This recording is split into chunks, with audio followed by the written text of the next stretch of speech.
¿Qué tal, amigos? Muy buenas noches, bienvenidos a este lunes, último día de... a este jueves, perdón, último día del mes de marzo. Y el programa de hoy lo vamos a dividir en dos partes. En la primera parte vamos a tener una entrevista y ahora mismo les presento a nuestro invitado y después tendremos la habitual tertulia de los jueves. Nos acompaña hoy el director de comunicación del Grupo Lopezán, don Francisco Moreno. Muy buenas noches. Buenas noches. Gracias por estar aquí. Yo lo llamo don Francisco porque al hilo de lo que en otras ocasiones hemos tratado en esta misma mesa, volvemos a tener el problema de Maspalomas, el Palmeral, el BIC, el Cabildo, posicionamiento del gobierno, RIU. Tenemos el mismo problema. Yo creo que esto se va a eternizar. ¿Cómo lo gusta? Hombre, yo espero que no. Yo espero que las cosas que se eternizan son las que, como ocurría en Numancia, ¿no? Y de ahí viene el término de posición numantina. Si cada uno se enroca en su posición y no dialoga, pues probablemente eternicemos los problemas. Pero yo creo que la manera de solucionar siempre los problemas ha sido abordándolos y buscando la mejor solución y atendiendo al sentido común, que a veces es el menos común de los sentidos, pero que cuando se impone, pues se impone la razón. Mire, las opiniones, hay un dicho periodístico que dice que las opiniones son libres, pero los hechos son sagrados. Los hechos que son verdaderamente sagrados en ese Palmeral es que en el año 68 se inaugura un hotel de 148 habitaciones, que al socaire de ese primer boom turístico se les ocurre a los propietarios de entonces ampliar el hotel en una parcela que no tenía uso hotelero sino para una sala de fiesta, y además invaden zonas verdes públicas, tal y como dice una sentencia del Tribunal Supremo del año 78, que ordena demoler las 200 habitaciones que se habían hecho de más, aparte de esas 148 habitaciones.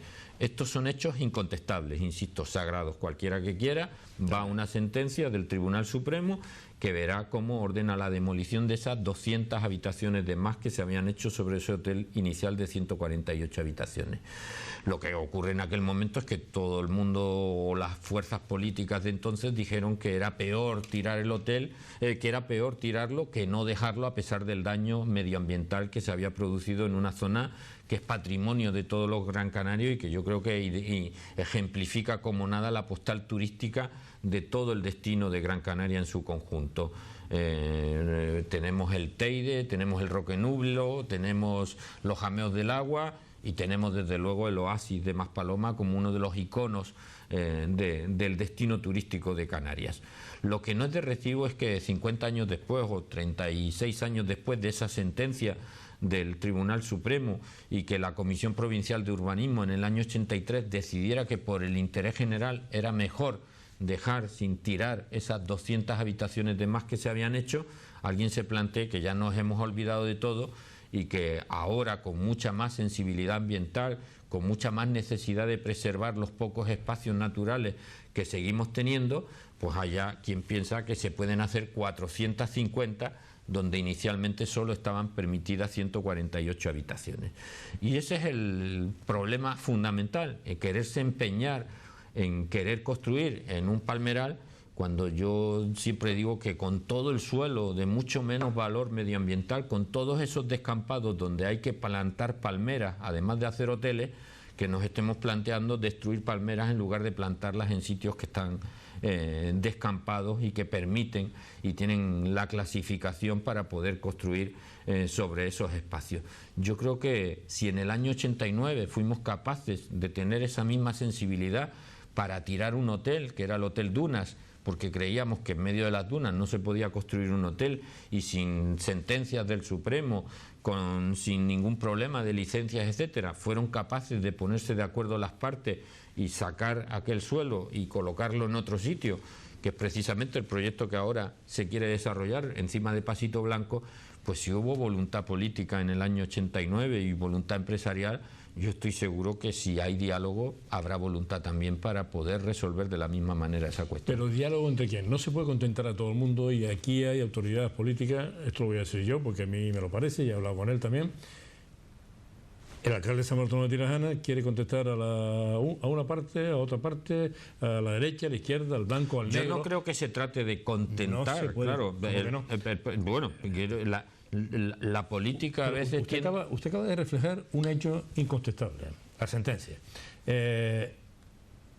¿Por qué razón el ayuntamiento dice que, hombre, no puede, que las inversiones son las que son y que por qué el ayuntamiento no fija una postura clara y real? Pues probablemente habría que preguntarle al ayuntamiento, y yo no quiero interpretar por qué el ayuntamiento, probablemente llevado por sus técnicos municipales y por todo el aparato administrativo, que probablemente no quiera mirar para atrás. El hecho evidente es que una jueza recientemente suspendió la licencia que se había concedido en esa zona porque justamente le asaltaban las mismas dudas, y sobre un caudal de posibles razones de invasiones de zonas verdes públicas, etcétera, con la primera de las razones le bastó para no seguir, y es por lo que anula la licencia que se ha concedido. Yo creo que, insisto, independientemente además de los hechos incontestables, de que todos esos antecedentes provocan que donde había un hotel de 148 habitaciones, 50 años después, donde han crecido las sensibilidades medioambientales, no debe haberlo de 450, porque hay muchos sitios donde podría ir ese tipo de establecimientos, simplemente sin que los hechos incontestables, si alguien tuviese y decidiese de manera, pensando en el interés general, yo estoy seguro que preferiría construir en un descampado que no en un palmeral. Bien, ¿por qué el gobierno canario ha tomado la decisión que ha tomado? El gobierno de Canarias lo único que ha dicho es, mire, en virtud de las inversiones que cada empresa decide adoptar, yo le puedo dar un carácter estratégico, pero eso no les impide sortear la ley. Tendrán que poder hacerlo en el sitio en el que se quiere hacer, y los problemas que se vayan a encontrar se los va a encontrar en la mitad del tiempo, pero se va a encontrar los mismos problemas. Probablemente esa haya sido la decisión que lleva el gobierno, es decir, mi decisión no permite hacer algo que no se puede hacer, lo que permite es saber más pronto si se puede o no se puede hacer. Cualquiera que nos esté viendo ahora diría, vamos a ver, si el gobierno tiene claro que hay cosas que no se pueden hacer, si el Cabildo, ahora hablaremos del posicionamiento del Cabildo, dice que va a mantener el BIC por encima, por lo que tiene que mantenerlo, porque es un posicionamiento del Cabildo, si el Ayuntamiento dice que hay que preservar, si todo el mundo tiene claro que allí no se puede construir, ¿por qué Río sigue intentando construir ahí? Pues eso también, lo mismo que decía el ayuntamiento, habrá que preguntárselo a Río, pero pues yo creo que porque independientemente, es verdad que toda esa historia que se produce no se produce con Río como propietarios del hotel, se produce con la propiedad anterior.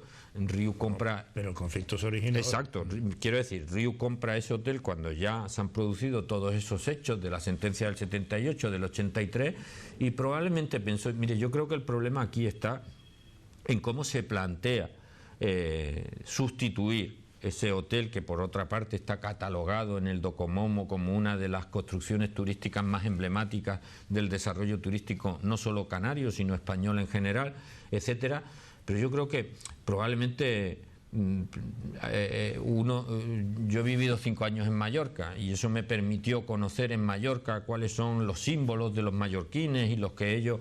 Probablemente, no sé si eran verdaderamente conscientes de que en cualquier sitio no cabe cualquier cosa, y que ese es un sitio muy particular y muy peculiar y muy especial para un proyecto muy específico. Yo siempre he dicho, y lo digo a título particular, que ahí tendría que estar el mejor hotel de Canarias, el que inicialmente se hizo, de 148 habitaciones, renovado sobre ese edificio, etcétera, pero que y no creo que sea una locura, porque un poco más allá está el Hotel Residencia de la cadena Seaside, que es uno de los hoteles más exclusivos y que también es un hotel de reducidas dimensiones, porque a veces hay que decidir si quieres tener 500 habitaciones a 100 euros o prefieres tener 100 a 500 euros. Pero cada uno tiene sus modelos de negocio y yo no voy a entrar en eso. El caso es que Riu debió pensar que había llegado el momento de aprovechar su propiedad y si no se revolvía todo este pasado, pues poder hacer un hotel el triple de grande de la capacidad inicial que tenía ese establecimiento cuando fue inaugurado en el año 68. Sin embargo, las trabas burocráticas son tremendas para todo el mundo abajo, salvo para arriba.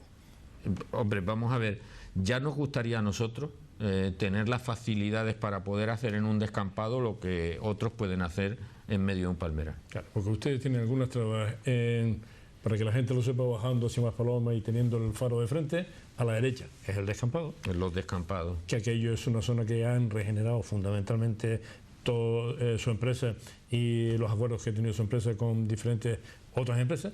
A la izquierda está el oasis. Y eso es lo que se quiere encargar.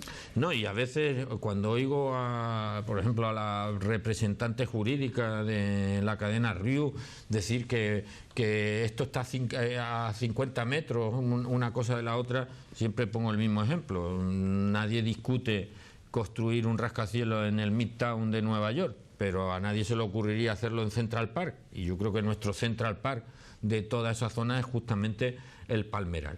La realidad actual es que nos encontramos una administración fundamentalmente en las decisiones de carácter técnico, etcétera, muy poco comprensiva con la realidad. Yo creo que todo el mundo, el que visite esa zona, uno puede hablar de intenciones y obras son amores y no buenas razones, pero la realidad actual es que en ese destino se ha construido actualmente la oferta de mayor calidad, de mayor excelencia turística, que la cadena en la que yo trabajo apuesta por desarrollar una oferta complementaria alrededor de los establecimientos hoteleros, que las mejores tiendas, que los mejores restaurantes puedan estar alrededor y que no sea todo un incluido y que prácticamente no tengas que salir del hotel.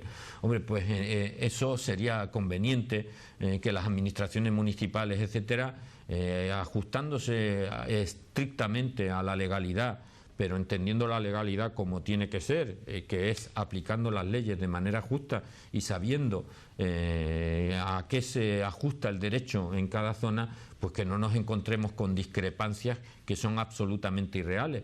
La compañía hotelera Lopesán tuvo que por su cuenta hacer una medición cartográfica por satélite para demostrarle al ayuntamiento que se habían cedido la totalidad de las zonas verdes contempladas de acuerdo al 10% de cesión a que obliga la ley. Está muy por encima del 10% las cesiones que se han hecho y aún así, con ese estudio perfectamente asumido por GESPLAN, que es quien ha elaborado el plan, esperando a que se apruebe el nuevo plan y simplemente esperando y sin saber cuándo se va a poder aprobar ese plan en función de la polémica que se ha suscitado, pues lo que nos encontramos es que teniendo todas las bendiciones en el plan nuevo de cómo tendría que ser el planeamiento de la zona, pues nos vemos con dificultad para poder acometer estos nuevos proyectos y seguir desarrollando Meloneras como oferta turística de excelencia, porque no todo el mundo tiene ni la facilidad ni la comprensión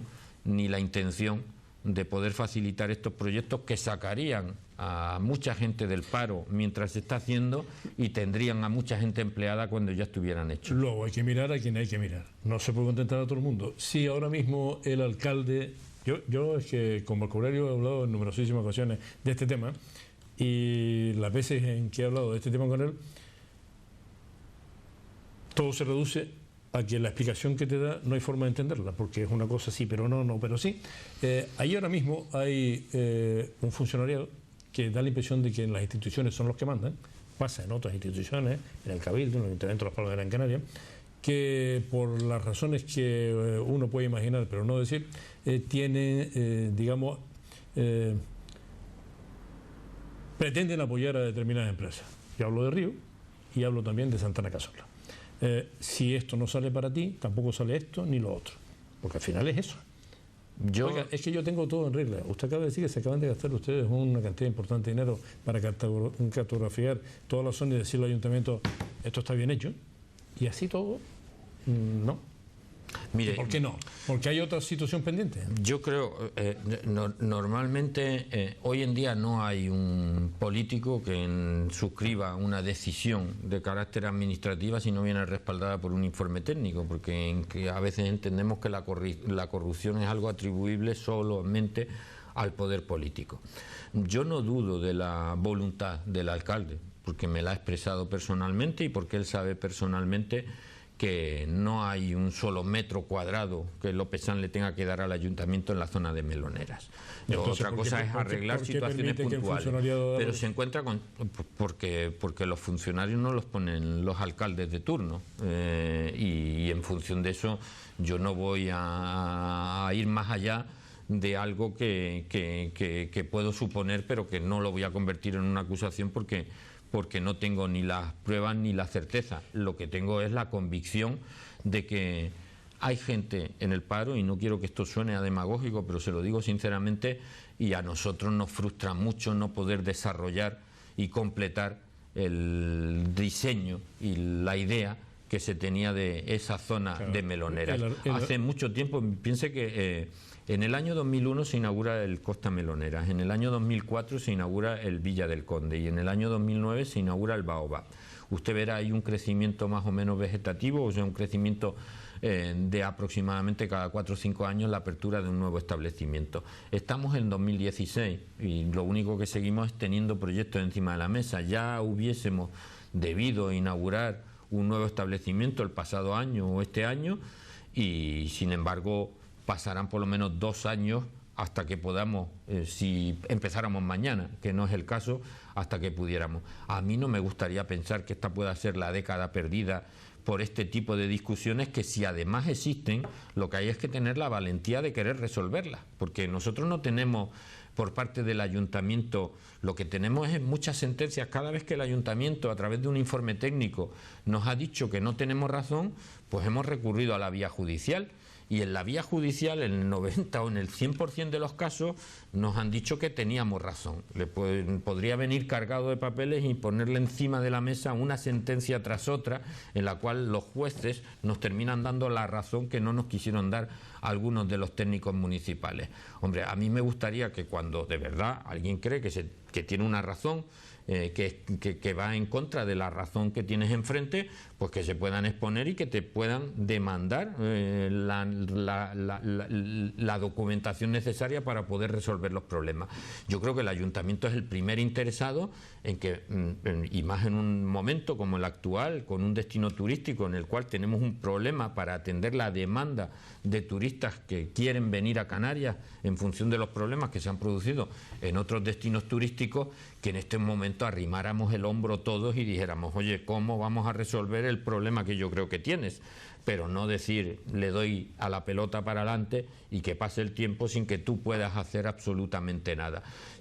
No voy a decir que el ayuntamiento no tenga sus razones técnicas para tomar decisiones, pero si tuviese voluntad política y los técnicos estuviesen alineados con la necesidad de acometer inversiones cuanto antes y poder desarrollar turísticamente la zona y con eso incrementar la riqueza y generar empleo y sacar a gente de las listas del paro, estarían convocándonos inmediatamente a una reunión para resolver cualquiera de las discrepancias que tenemos. Y eso nos cuesta muchísimo dar cualquier paso en ese ayuntamiento. Usted, una persona bien pensada, yo no, usted fija hablando de esas circunstancias, fija los límites de dónde pueden estar las responsabilidades, pero lo cierto es que mucho del taponamiento que se lleva a cabo por parte del funcionariado de San Bartolomé de Tirajana tiene que ver con que la otra parte, y estoy hablando de Río, porque yo he vivido en primera persona estas circunstancias del despliegue que ha hecho Río en los medios de comunicación, no es mi caso, pero también se me ofreció, para que apoyáramos ese proyecto que invadiría terreno público, algo que es nuestro. Es como si dijéramos a la gente, oiga, los que han subido al Roque Nulo, antes de llegar propiamente al Roque, hay una explanada allí que, en fin, es muy bonita y tal, es como si alguien dejara construir ahí. Pues no, señor, en el Palmeral no se puede construir esa barbaridad que pretende construir Río. Sin embargo, da la impresión de que como no se hace esto, voy a poner todas las pegas en el otro lado. ¿Y quién pierde? Perdemos los ciudadanos, sí, perdemos los que están en una situación de desempleo y les gustaría que hubiera mayor actividad económica para poder encontrar su empleo, porque como comprenderá, para una compañía hotelera como esta, si termina comprobando de manera fehaciente que es imposible superar los obstáculos que permiten hacer algo aquí, pues lo tendrá que hacer en otro sitio, porque es obligatorio seguir creciendo y seguir generando actividad económica en una empresa que... Pero hay algo indiscutible, que la gente se tiene que dar cuenta, independientemente de que yo estoy hablando con el representante ahora mismo de Lopezán, de no existir esa zona de meloneras hoy en día, el sur sería un desierto, porque tendríamos edificios obsoletos, la mayor parte de ellos, casi todos edificios de apartamentos. Ahí se ha creado un punto de riqueza extraordinario que no se puede estar taponando. Y ha sido sobre la base del riesgo patrimonial de un empresario. No se le ha pedido el dinero a nadie, no ha habido recursos públicos para hacer ese tipo de cosas. A partir de ahí, vuelvo a lo mismo, nadie está pidiendo dinero. Lo que se está pidiendo es la posibilidad de que en un descampado perfectamente acotado, perfectamente marcado en el planeamiento para poder desarrollar una infraestructura hotelera, pues simplemente se puede hacer. No se está pidiendo nada más. A partir de ahí, yo insisto, todo esto se hace desde el punto de vista del riesgo, pero las víctimas al final de todo este tipo de impedimentos no es el empresario que no puede terminar haciendo el hotel, porque si no lo puede hacer ahí, lo podrá hacer en otro sitio o simplemente no lo hará, pero su patrimonio se mantendrá activo. El problema somos los que vivimos justamente de que haya empresarios con iniciativa que desarrollan proyectos y requieren gente, como en mi caso, asalariada para poder desarrollar su actividad. En su opinión, si este problema se estuviese intentando resolver en el sur de Tenerife, ¿estaría resuelto ya a esta altura? Estaría completamente resuelto. Primero, hay cosas que no se plantearían desde el punto de vista, o sea, allí si alguien viniera un grupo foráneo de fuera y pretendiera hacer algo en el Parque de las Cañadas, serían muy claritas todas las administraciones y les dirían que tienen perfectamente acotado, y lo que pondrían es todas las facilidades del mundo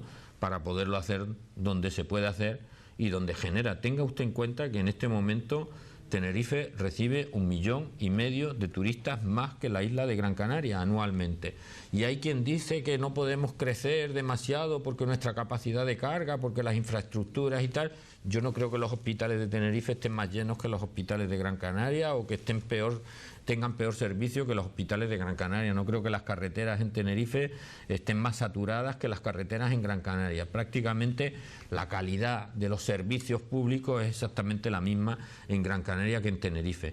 Pero es que además de ese 1,5 millones lo reciben en el segmento de mayor calidad en que se puede recibir un turista, que es en el segmento de las 4 y 5 estrellas. Gran Canaria tiene, me parece que 22 hoteles de 5 estrellas y Tenerife tiene 46. Y Gran Canaria tiene 40 y tantos hoteles de 4 estrellas y Tenerife tiene más de 100. Esa es la diferencia además que le otorga que el gasto turístico por visitante pues prácticamente sea un 40% mayor en la provincia de Santa Cruz de Tenerife que en la provincia de Las Palmas, o mejor dicho en la isla de Gran Canaria frente a la isla de Tenerife. En todo ese contexto, ¿por qué se produce? Pues se produce porque Gran Canaria ha vivido prácticamente desde el 88 una sucesión de moratorias, primero porque se estaba haciendo el plan general en San Bartolomé y eso provocó una suspensión de licencias. Cuando se estaba terminando ese proceso se empezó el plan insular, que también provocó una suspensión de licencias, y cuando se estaba acabando el plan insular pues vino la moratoria turística del año 2001 y la ley de directrices del año 2003. Con lo cual Gran Canaria no ha podido girar su modelo extrahotelero de apartamentos de los años 70 a un modelo hotelero que es el que verdaderamente genera más empleo, genera más actividad económica, genera más diversificación de la actividad en general. Nosotros seguimos teniendo una gran parte de nuestra oferta vinculada al apartamento con todos los problemas, y además en un momento dado como el actual, donde el turista alemán que había pagado una cantidad por irse a Turquía y tenía unos hoteles pues como los que pueden ser de meloneras, por esa cantidad ahora se viene a Gran Canaria y se está metiendo en un apartamento que se está cayendo a trozos. Yo creo que todos debiéramos ser sensibles con esa realidad y saber que tenemos una urgencia inmediata por renovar adecuadamente nuestra planta hotelera y por poder ofrecer los mejores productos hoteleros en función de esa circunstancia, que es lo que nos permitiría fidelizar a esos turistas que ahora tenemos prestados y poder mantenerlos en el futuro. Esta tiene que ser una industria sostenible desde el punto de vista económico y medioambiental. Y eso debieran ser los patrones de conducta de los responsables políticos, ¿no? Bien. Estamos llegando ya al final de nuestro tiempo. Le quería preguntar sobre la ley del suelo que ha puesto sobre la mesa el Gobierno de Canarias. ¿Qué opina de ella? ¿Qué opina de ella y qué opina de los que opinan sobre la ley del suelo, ¿no? Bueno, vamos a ver, miren, para que no haya duda y tal, primero me sitúo, yo intento ser coherente con mi actitud y mis convicciones de manera permanente, y yo siempre me he situado en un centro izquierda, en todo eso que ocurrió en los años 80, que permitió una sanidad y una educación universal y que no hubiera un solo español que no tuviera derecho a una pensión. Yo creo en ese modelo y por tanto me sitúo ideológicamente en ese ámbito, lo digo para... No he cambiado de opinión. Ahora, me sorprende muchísimo cuando una de las críticas que se puede hacer a la ley del suelo actual es que no debe ser muy buena porque le gusta a los empresarios. Con lo cual a veces uno tiende a pensar, bueno, no sé si es que ahora lo que hay que hacer es leyes que no les gusten a los empresarios, porque nos guste o no nos guste, lo que sí que es evidente es que esto funciona de una determinada manera. Hay unos señores que deciden arriesgar sus patrimonios para producir bienes y servicios, y eso es lo que genera actividad económica y lo que a todos nos da empleo. Hombre, yo creo que hay que, si me permite el símil, con la ley del suelo, parece, porque dicen, no, es que cuidado con simplificar los mecanismos y tal, porque esto puede ser un disparate, etcétera. Esto es como, si me permite el símil, el que tiene el carrito de los helados le pone 40 candados a la nevera para que no venga nadie a robarle los helados, pero cuando llega un señor que quiere comprar un helado, el hombre se lía encontrando las llaves de los 40 candados y aquel hombre se va desesperado porque es imposible poderse comer el helado. Hombre, tendremos que crear un mecanismo que permita tener bien fijado, ponerle un candado a la moto para que no se la lleve nadie, la dirección, para que el rumbo sea, yo creo que en esta ley está perfectamente claro, dos cosas. Uno, que todo el suelo protegido que tiene Canarias va a seguir siendo protegido, que no se va a tocar un solo metro cuadrado de suelo protegido. Dos, que no se va a clasificar más suelo que el que ya está clasificado para la actividad residencial, industrial, turística. Y a partir de ahí, si entre todos, administraciones de distintos colores y a lo largo de los años han decidido que sobre este suelo que pone en un plan general se puede hacer una fábrica, o se puede hacer una casa, o se puede hacer un hotel, si ya tenemos acordado que sobre ese suelo se puede hacer eso, simplifiquemos simplemente los trámites para poderlo hacer, porque eso es lo que va a generar actividad económica. Con lo cual, si en la ley del suelo entiendo de alguna manera que garantiza la protección de nuestros espacios naturales, que son sagrados, y que es la región de España con más suelo protegido en proporción a su suelo total, y si además no se va a clasificar nuevo suelo y lo único que tenemos que hacer es regular adecuadamente la actividad sobre el suelo que ya está clasificado, pues entiendo que sobre eso debería girar el debate que podamos tener todos, sobre los mecanismos y cómo facilitar precisamente las cosas para poder actuar sobre el suelo que hemos decidido que se puede actuar. Todo lo demás me parecen a mí discursos impostados, fariseos, porque al final, salvo que alguien proponga otro modelo de producción, este es en el que todos vivimos, pues a mí me parece que deberíamos ser más prudentes, porque ese tipo de discursos de esto no es bueno porque le gusta a los empresarios o es bueno porque no les gusta, es un discurso enormemente perjudicial para el progreso de una tierra, ¿no? Le agradezco mucho que esté aquí. Yo desde luego voy a seguir apoyando al empresariado canario, gran canario en este caso, muy por encima de otros condicionantes, y como vamos a traer, me parece que es la próxima semana la siguiente, primero al presidente del Cabildo el lunes 11 y el jueves siguiente al alcalde de San Bartolomé de Tirajana, si a usted no le importa, después volvemos a retomar el tema y hablamos para que la gente entienda qué es lo que está pasando. Pues encantado, y desde luego, como verán, intento no obviar ninguna de las cuestiones complicadas que me ha planteado. Francisco, muchas gracias por estar aquí esta noche. Gracias. No se me marchen, vamos a hacer un alto publicitario y estamos con la tertulia.